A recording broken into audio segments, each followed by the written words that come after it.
मेरे, कामयाबी चूमेगी कदम मेरे, मेरी माँ हर सुबह यही कहती है, मैं कैसे थक कर बैठ जाऊँ यारो, मैं कैसे थक कर बैठ जाऊँ यारो, मेरी माँ मेरी कामयाबी के इंतजार में बैठी है। जय हिंद साथियों, स्वागत है आपका अपने डीएसपी एकेडमी धामपुर में।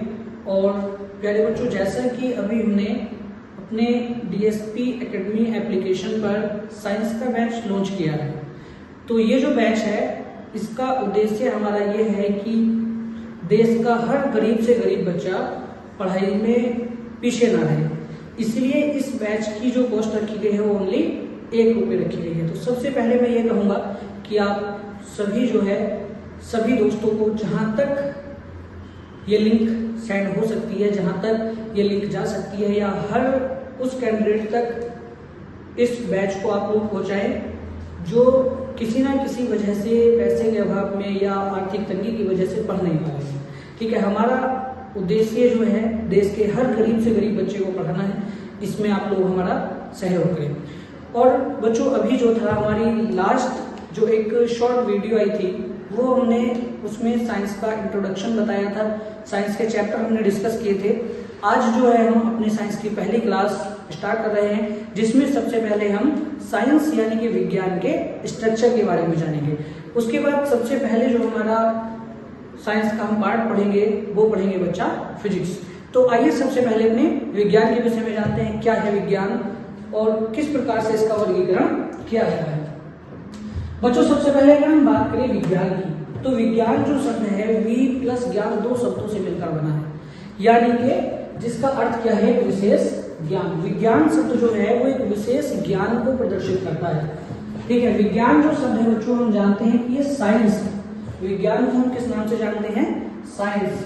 ठीक है, और ये जो साइंस है ये सिंटिया शब्द से बना है। ठीक है, साइंस किस शब्द से बना है बच्चों, सिंटिया शब्द से, जिसका अर्थ है टू नो यानी के जानना। ठीक है, अर्थात किसी चीज की जानकारी रखना। अब बच्चों अगर हम बात करते हैं विज्ञान की, तो विज्ञान को अध्ययन सुविधा के हिसाब से 3 भागों में बांटा गया है, खगोलीय विज्ञान, प्राकृतिक विज्ञान और भूगर्भ विज्ञान। ठीक है, अपनी सुविधा के अनुसार जो विज्ञान वेत्ता हैं, साइंटिस्ट हैं, तो उन्होंने इसको 3 भागों में बांटा है। पहला भाग इसका खगोलीय विज्ञान, दूसरा प्राकृतिक विज्ञान और तीसरा भूगर्भ विज्ञान, जिसमें हम लोग पढ़ने वाले हैं प्राकृतिक विज्ञान। तो जो प्राकृतिक जो शब्द है उसी को साइंस लैंग्वेज में हम बोलते हैं भौतिक। ठीक है, भौतिक को ही क्या कहा जाता है, प्राकृतिक। अर्थात अगर हम प्राकृतिक विज्ञान के बारे में विश्लेषण करते हैं तो प्राकृतिक विज्ञान का अर्थ ही क्या है, भौतिक विज्ञान है। ठीक है, अर्थात इस भौतिक जगत को जानना ही क्या कहलाता है, प्राकृतिक विज्ञान या भौतिक विज्ञान। अर्थात इस प्राकृतिक जगत में यानी कि इस भौतिकी में ऊर्जा और द्रव्य का जो अध्ययन है वो क्या कहलाता है बच्चों, भौतिक विज्ञान कहलाता है। अर्थात भौतिक विज्ञान की हम बात करेंगे तो भौतिक विज्ञान वह विज्ञान है जिसके अंदर हम ऊर्जा और द्रव्य का अध्ययन करते हैं। ठीक है, तो आइए आगे बढ़ते हैं। सबसे पहले हम बात करेंगे भौतिक विज्ञान यानी फिजिक्स की। तो भौतिकी का अर्थ क्या है, प्राकृतिक। ठीक बच्चों, अब इस प्राकृतिक विज्ञान यानी कि भौतिक विज्ञान को हम अगर डिवाइड करते हैं, ठीक है, इस प्राकृतिक विज्ञान को अगर हम डिवाइड करते हैं तो 2 खंडों में विभाजित होता है। पहला है आपका पदार्थ विज्ञान और दूसरा खंड बनता है बच्चों जीव विज्ञान। पहला जो प्राकृतिक विज्ञान है, ठीक है, उसको 2 खंडों में बांटा जाएगा। एक होगा आपका पदार्थ विज्ञान और दूसरा होगा जीव विज्ञान। अब अगर पदार्थ विज्ञान की हम बात करेंगे तो पदार्थ विज्ञान को भी 2 भाग में बांटा गया है। पहला है आपका भौतिकी और दूसरा है रसायन। ठीक है, प्राकृतिक विज्ञान यानी कि भौतिक विज्ञान के अंतर्गत 2 खंड होंगे, पहला भौतिकी होगा और दूसरा रासायनिक होगा। ठीक है, भौतिकी की अगर हम बात करेंगे तो जो भौतिक विज्ञान के जो जनक हैं, ठीक है, भौतिक विज्ञान के जो जनक कहा जाता है वो किसको कहा जाता है, न्यूटन को। भौतिक विज्ञान के जनक किसको कहा जाता है, सर आइजक न्यूटन को। जबकि अगर हम बात करते हैं आधुनिक भौतिकी के जनक, तो आधुनिक भौतिकी के जनक किसको कहा जाता है, आइंस्टीन को कहा जाता है। ठीक है, आधुनिक भौतिकी के जनक किसको कहा जाएगा, आइंस्टीन को कहा जाएगा। इसके बाद जो आपका पदार्थ विज्ञान का सेकंड पार्ट है आपका रसायन विज्ञान। रसायन की अगर बात करेंगे यानी कि केमिस्ट्री की हम बात करते हैं तो केमिस्ट्री के जो जनक कहे जाते हैं वो कौन कहे जाते हैं, एंटोनी लेवोसियर। कौन है बच्चे? एंटोनी लेवोशियर। ठीक है, इसके बाद जो प्राकृतिक विज्ञान का सेकंड खंड आता है उसको हम बोलते हैं जीव विज्ञान। अब जो जीव विज्ञान है उस जीव विज्ञान का भी अगर हम वर्गीकरण करेंगे तो उसको दो भागों में बांटा जाएगा। पहला होगा आपका जंतु विज्ञान और दूसरा होगा आपका वनस्पति विज्ञान। जंतु विज्ञान और वनस्पति विज्ञान। बात करेंगे जंतु विज्ञान यानी कि बायोलॉजी की, बायोलॉजी जीव विज्ञान, यानी कि अगर हम बात करेंगे जूलॉजी की, ठीक है, अर्थात जंतु विज्ञान की, तो जंतु विज्ञान के जो जनक कहे जाते हैं बच्चों को कौन कहे जाते हैं? अरस्तु। लेकिन जो इसका सेकंड खंड है बॉटनी अर्थात वनस्पति विज्ञान, तो वनस्पति विज्ञान की अगर हम बात करते हैं तो वनस्पति विज्ञान के जो जनक हैं वो कौन कहे जाते हैं? थियोफ्रेट्स। वनस्पति विज्ञान के जनक कौन है बच्चों? थियोफ्रेट्स। अब हम अपने विज्ञान का वर्गीकरण हमने कर लिया। इस वर्गीकरण के बाद हमें एक चीज समझ आई कि अभी हमें जो है 3 चीजों को पढ़ना जरूरी है। साइंस पढ़ने के लिए हम कितनी चीजें पढ़ेंगे? 3 चीजें पढ़ेंगे। साइंस में आपका खगोलीय, प्राकृतिक और भूगोल। इसमें भी हम लोग क्या पढ़ने वाले हैं? प्राकृतिक विज्ञान। प्राकृतिक विज्ञान के भी 2 खंड हैं आपका, पदार्थ विज्ञान और जीव विज्ञान, जिसके अंदर से 3 चीजें निकल कर आती हैं। एक आपका फिजिक्स, एक आपका केमिस्ट्री और थर्ड आपका बायोलॉजी।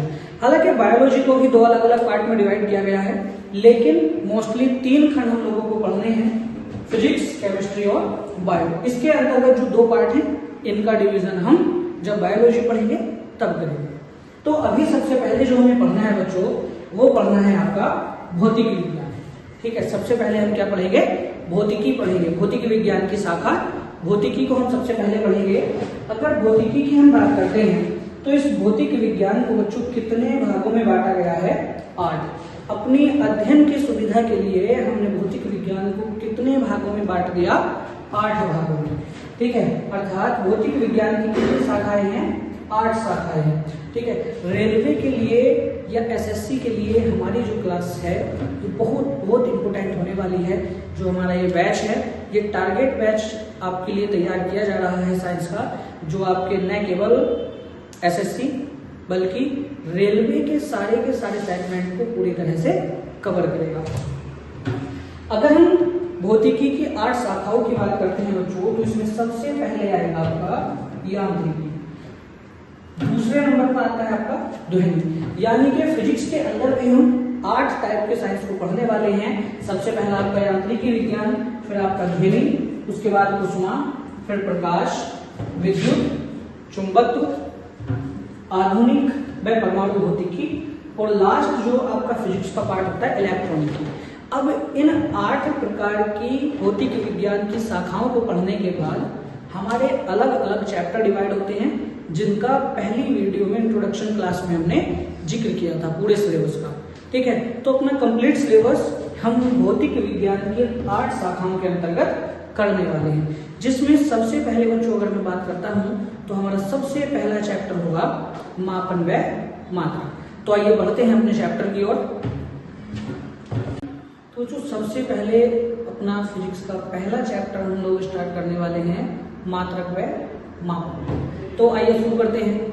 सबसे पहली चीज हमारे पास 2 वर्ड है, एक है मात्रक और एक है मापन। तो जो मात्रक या मापन क्या है? किसी भी भौतिक पद को, ठीक है ध्यान से समझेंगे, किसी भी भौतिक पद को जो अस्तित्व में है, ठीक है, किसी भी भौतिक पद को जो अस्तित्व में है उसको मापने के लिए जिस यूनिट का हम यूज करते हैं, उसको मापने के लिए जिस यूनिट का हम यूज करते हैं वही क्या है? उसका मापन है। ठीक है, लेकिन उस मापन को किस पद में हम लिख रहे हैं, उस मापन को किस पद में हम व्यक्त कर रहे हैं, वो पद क्या कहलाता है? मात्रक। यानी कि इसको समझते हैं मात्रक क्या है। तो भौतिक राशि को मापने के लिए जो प्रयुक्त मापन है उसको हम क्या कहते हैं? मात्रक कहते हैं। किसी भी भौतिक राशि को मापने के लिए जो प्रयुक्त मापन है बच्चों उसको क्या कहा जाता है? मात्रक कहा जाता है। ठीक है, जैसे हमने मान लिया कि लंबाई एक भौतिक पद है, उसको मापने के लिए हम किसका यूज कर रहे हैं? मीटर का, है ना। तो हमने क्या किया? किसी भौतिक राशि को मापने के लिए मापन प्रयोग किया, ठीक है, मीटर।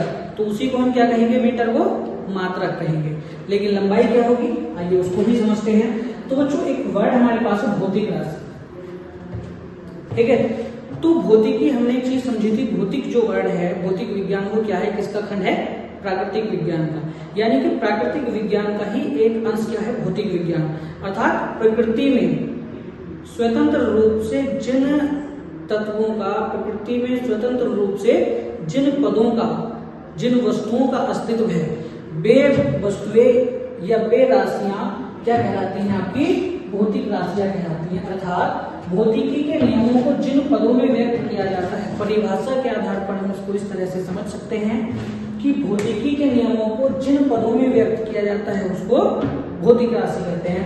अब जो भौतिक राशि की अगर हम बात करेंगे तो भौतिक राशि को हमने दो भागों में बांटा, ठीक है। भौतिक राशि को कितने भागों में बांटा गया है, दो भागों में। अब किस आधार पर, सबसे पहला है मात्रक और मापन के आधार पर, ठीक है। भौतिक राशि को हमने दो आधार पर अलग अलग किया है, दो आधार पर वर्गीकृत किया है। पहला मात्रक और मापन के आधार पर और दूसरा दिशा व परिमाण के आधार पर। यह समझना बहुत ही इंपॉर्टेंट है।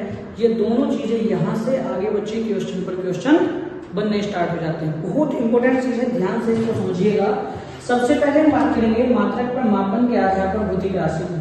तो मापन व मात्रक या मात्रक व मापन के आधार पर भौतिक राशि तीन प्रकार की होती है। पहली मूल राशि, दूसरी व्युत्पन्न राशि और तीसरी पूरक राशि। क्या है, इनको भी समझेंगे कि इनका मतलब क्या है ये चीजें। और दिशा और परिमाण के आधार पर देखते हैं तो भौतिक राशियां दो प्रकार की हैं, सदिश और अदिश। तो आइए समझते हैं क्या है आपकी मूल राशि, व्युत्पन्न राशि, पूरक राशि या अदिश और सदिश राशि। सबसे पहले बच्चों हम बात करेंगे मूल राशि की। तो मूल राशि क्या है, वे भौतिक राशियां जिन्हें व्यक्त करने के लिए किसी अन्य राशि की आवश्यकता नहीं है। वे भौतिक राशियां जिन्हें व्यक्त करने के लिए किसी अन्य राशि की आवश्यकता नहीं है, अर्थात जो अपने आप में स्वतंत्र है, किसी अन्य राशि की आवश्यकता नहीं है।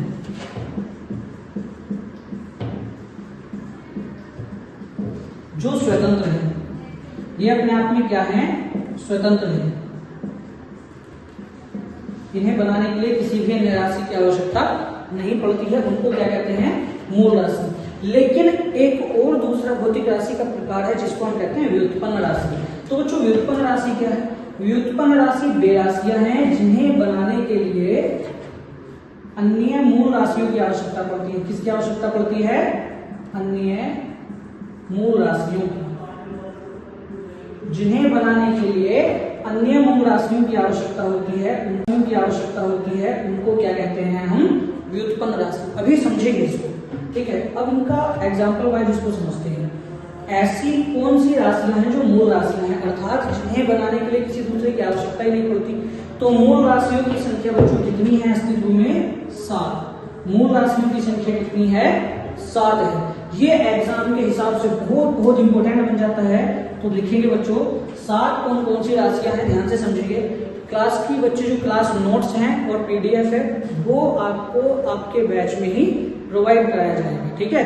जो आपको जब आप अपना कंटेंट वाला कॉलम खोलेंगे, ओपन करेंगे उसको, तो कंटेंट के अंदर आपको चैप्टर वाइज पैटर्न डिवाइड किया हुआ है, ठीक है। फिजिक्स का अलग, केमिस्ट्री का अलग और बायोलॉजी का अलग।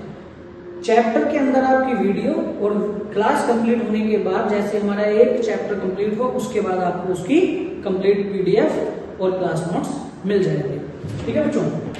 बस आप लोग अच्छे से मन लगाकर मेहनत करते रहिएगा और जब तक तोड़ेंगे नहीं तब तक छोड़ेंगे नहीं, बस लगे रहें क्लास में लास्ट तक, ठीक है बच्चों। तो मूल राशियों की संख्या 7 है, जिसमें सबसे पहला है आपका लंबाई, ठीक है। सबसे पहला टर्म क्या है हमारे पास, लंबाई। दूसरा द्रव्यमान। तीसरी राशि है बच्चों समय। चौथी राशि है ताप। पांचवी राशि है विद्युत धारा।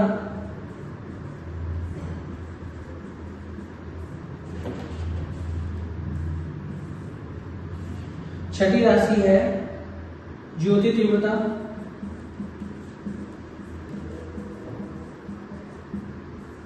और सातवीं राशि है पदार्थ की मात्रा। बहुत ज्यादा इंपोर्टेंट है ये 7 नंबर। इन 60 टर्म के बेस पर बच्चे आगे की पूरी फिजिक्स बनी हुई है। ये पूरे का पूरा चैप्टर इन 7 राशियों पर टिका है, ध्यान से समझिएगा। ठीक है बच्चों, सबसे पहले हम बात करेंगे मूल राशियों की। तो हमने कहा था कि वे भौतिक राशियां जिन्हें व्यक्त करने के लिए, जिन्हें बनाने के लिए किसी अन्य राशि की आवश्यकता नहीं है, उनको हम क्या कहते हैं, मूल राशियां कहते हैं। और ये क्या है, स्वभाव में स्वतंत्र होती हैं, अर्थात इनको बनाने के लिए किसी अन्य राशि की आवश्यकता नहीं है। क्यों नहीं है, कैसे नहीं है, उसको समझिए। क्या है परिभाषा, क्या कह रही है। जैसे लंबाई है, मूल राशियों की संख्या हमने पढ़ी 7। जैसे लंबाई है बच्चों, तो क्या लंबाई को बनाने के लिए किसी अन्य राशि की आवश्यकता पड़ी? नहीं ना, लंबाई जो है वो अपने आप में स्वतंत्र है ना। तो इसलिए लंबाई क्या है, मूल राशि है। ऐसे ही द्रव्यमान है, द्रव्यमान को बनाने के लिए भी किसी की आवश्यकता नहीं पड़ी, द्रव्यमान भी अपने आप में स्वतंत्र है। लेकिन बच्चों अगर मैं बात करूं आपसे क्षेत्रफल, अगर मैं आपसे बात करता हूं क्षेत्रफल की, जैसे मान लो कि आयत है कोई, मैं आयत के क्षेत्रफल की बात करता हूं, तो क्षेत्रफल क्या होगा, इसका लंबाई गुणा चौड़ाई, है ना। ध्यान से समझिएगा, यहीं पर बस ये पॉइंट आकर टिक जाता है कि आप इन चीजों को कैसे समझते हैं। ये पॉइंट समझ आया तो समझो पूरे का पूरा चैप्टर माइंड के अंदर। ठीक है, जैसे मैं बात करूं क्षेत्रफल की, तो क्षेत्रफल अगर मैं आयत के क्षेत्रफल की बात करूंगा तो क्या होगा, लंबाई गुणा चौड़ाई। यानी कि किसी भी चीज का, आप किसी भी आकृति का आप क्षेत्रफल लेते हैं तो उसमें 2 यूनिट का हम यूज करते ही करते हैं।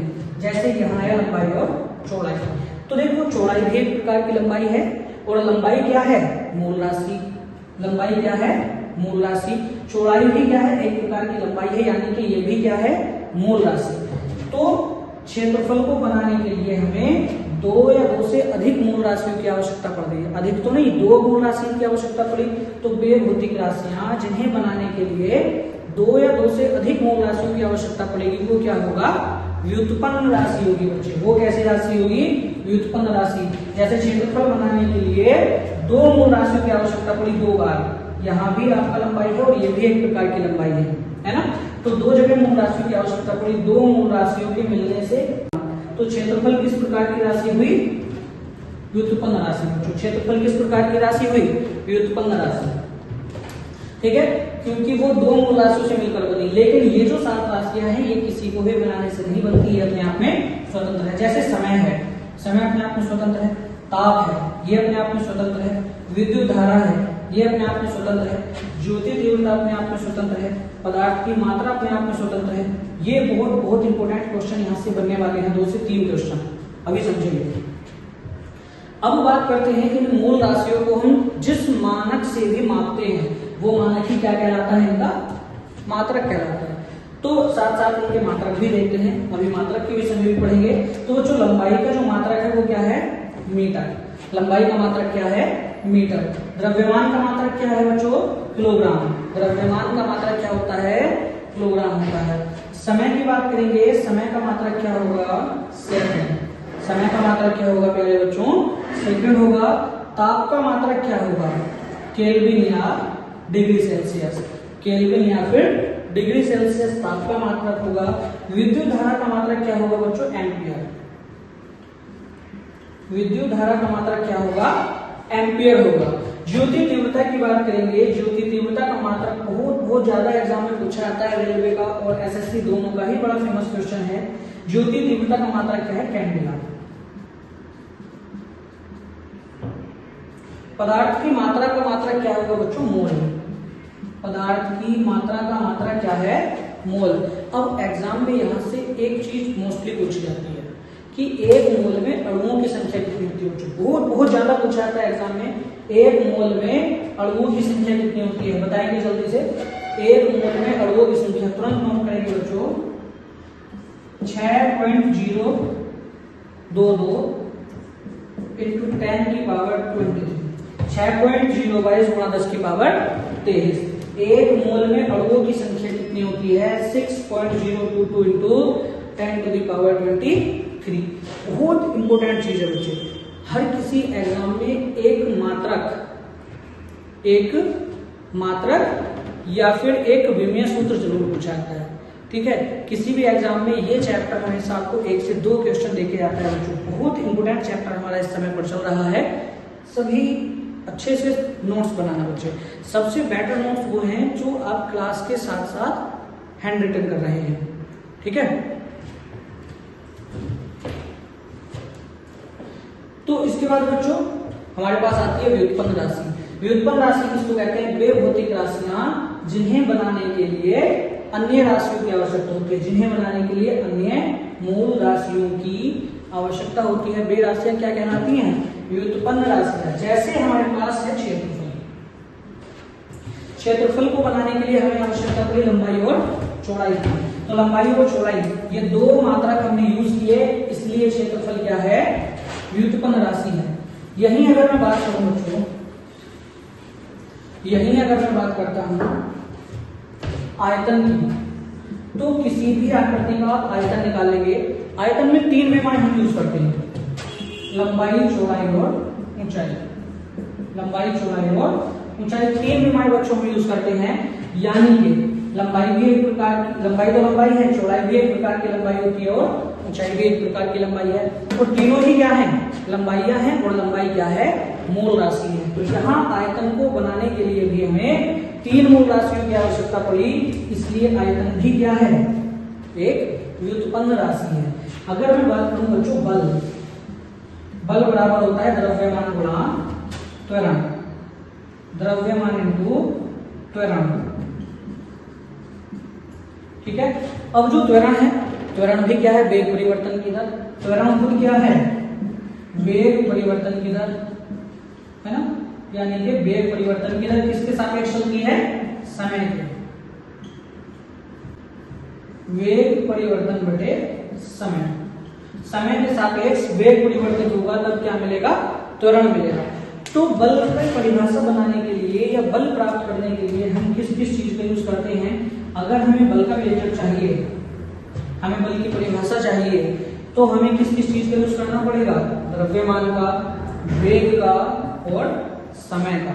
यानी कि 3 मूल राशियां मिलकर क्या कर रही हैं? यहाँ जो है बच्चे वेग, वेग मूल राशि नहीं है, ये खुद एक व्युत्पन्न राशि है ना। वेग बराबर क्या होगा? विस्थापन बटे समय। अभी इसको और तोड़ लिया जाएगा, तो 1, 2 और 2 राशियां इसके अंदर है। यानी कि यहाँ 4 मूल राशियां मिलकर क्या करेंगी? बल के बारे में बताएंगे, है ना। तो बल किस प्रकार की राशि हुई? चूंकि यहाँ 2 से अधिक मूल राशियां मिलकर एक नई राशि बना रही है। तो वे भौतिक राशियां जिसमें 2 या 2 से अधिक मूल राशियां संयुग्म हो, वो किस प्रकार की राशि होती है? व्युत्पन्न राशि। तो बल किस प्रकार की राशि होगी बच्चों?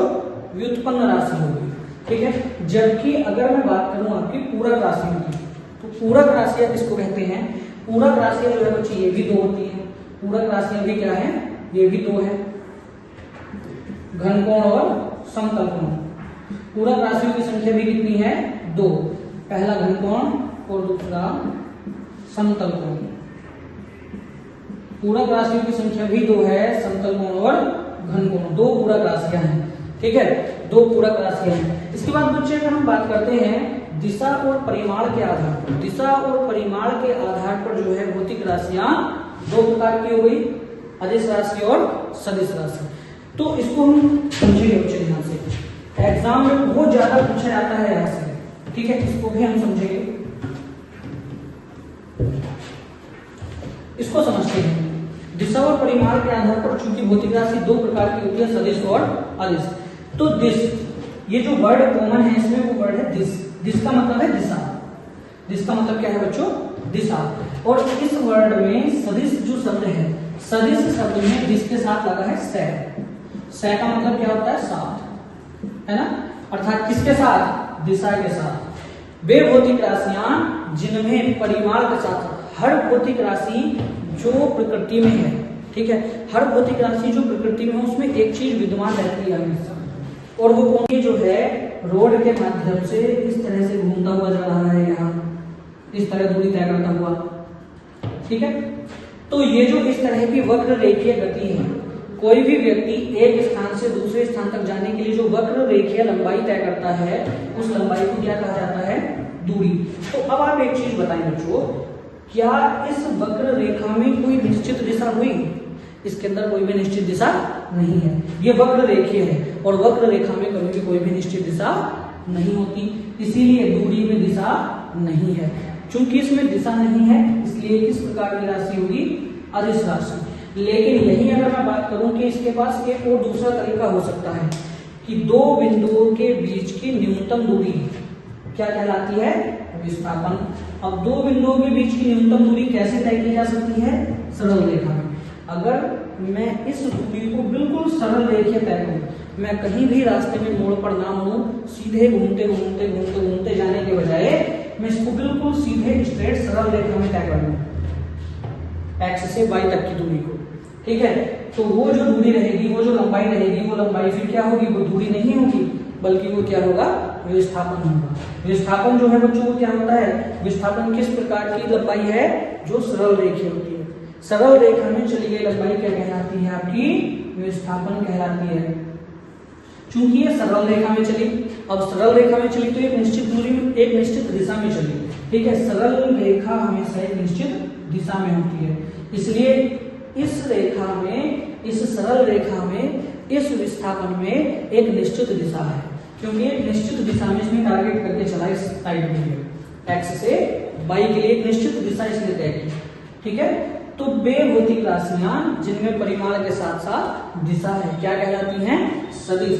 तो विस्थापन में क्या है, परिमाण तो ऑलरेडी था, इसमें एक निश्चित दिशा भी हो गई कि इसको किधर जाना है, तो परिमाण के साथ साथ इसमें दिशा भी हुई, इसलिए विस्थापन क्या है, एक सदिश राशि। ऐसे ही अगर मैं आपसे बात करता हूं वेग की, और एक में बात करता हूं चाल की, तो एक व्यक्ति 25 किलोमीटर प्रति घंटे के वेग से जा रहा है और एक व्यक्ति 25 किलोमीटर प्रति घंटे की चाल से जा रहा है।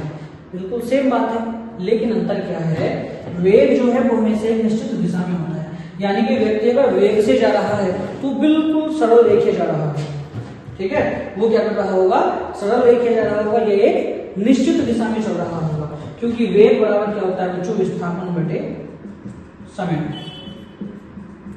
यानी कि एकांक समय में तय की गई विस्थापनीय दूरी, विस्थापनीय लंबाई क्या कहलाती है, वेग। अर्थात एकांक समय यानी कि किसी एक निश्चित समय में हमने जितनी लंबाई तय की, ठीक है, और वो लंबाई कैसी है, सरल रेखीय है। अब सरल रेखीय है तो वो क्या होगी, विस्थापन होगी। तो इसलिए हम कह सकते हैं कि एकांक समय में तय किया गया विस्थापन क्या कहलाता है, वेग। चूंकि हमने विस्थापन तय किया और विस्थापन जो है वो हमेशा एक निश्चित दिशा में होता है, इसलिए विस्थापन सदिश था। अब चूंकि विस्थापन के अकॉर्डिंग हम दूरी तय कर रहे हैं, है ना, समय के सापेक्ष एकांक समय में हमने जो लंबाई तय की, जो विस्थापन तय किया, वही क्या होता है बच्चों, वेग होता है। तो विस्थापन के साथ हम चले यानी कि सदिश दूरी के साथ चले तो हमें क्या प्राप्त होगा, सदिश ही प्राप्त होगा। अर्थात वेग क्या है, सदिश राशि है। लेकिन चाल बराबर क्या होगा, दूरी बटे समय। चाल बराबर क्या होगा, दूरी बटे समय। तो दूरी क्या है, दूरी एक अदिश राशि है ना। तो यहाँ हमने किसी समय में एक अदिश राशि तय की। अगर हमने किसी समय में एक अदिश राशि तय की तो उसके बाद जो बनेगा वो भी क्या होगा, अदिश होगा। या इस प्रकार से बच्चों हम राशियों में परख कर सकते हैं कि कौन सदिश है और कौन अदिश, ठीक है। इसके बाद इन्हीं राशियों के माध्यम से हम क्या बनाते हैं बच्चों, विमीय सूत्र, ठीक है। इन्हीं के माध्यम से हम क्या बनाते हैं, विमीय सूत्र।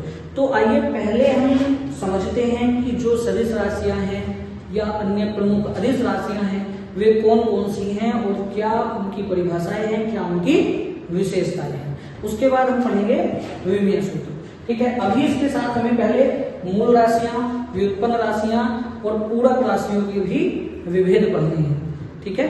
उसको हम अगली क्लास में कंटिन्यू रखेंगे। जय हिंद।